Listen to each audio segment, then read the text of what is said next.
Bristol Community College, Mathematics with Dan Avedikian, Math 060, Topics in Developmental Mathematics, 4.1, Problem 17.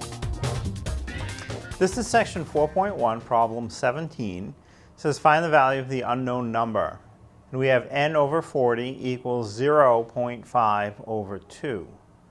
So for a problem like this, what you want to do is multiply across both ways. So in one direction I'll have n times 2,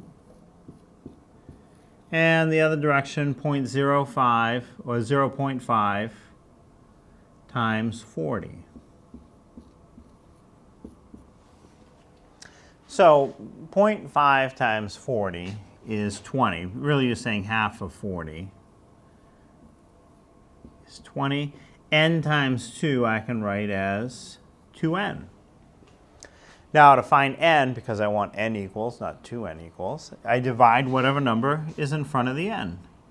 So I'll have 20 divided by the number in front of the n, which is 2. 20 divided by 2 is 10. So the value of my unknown number is 10.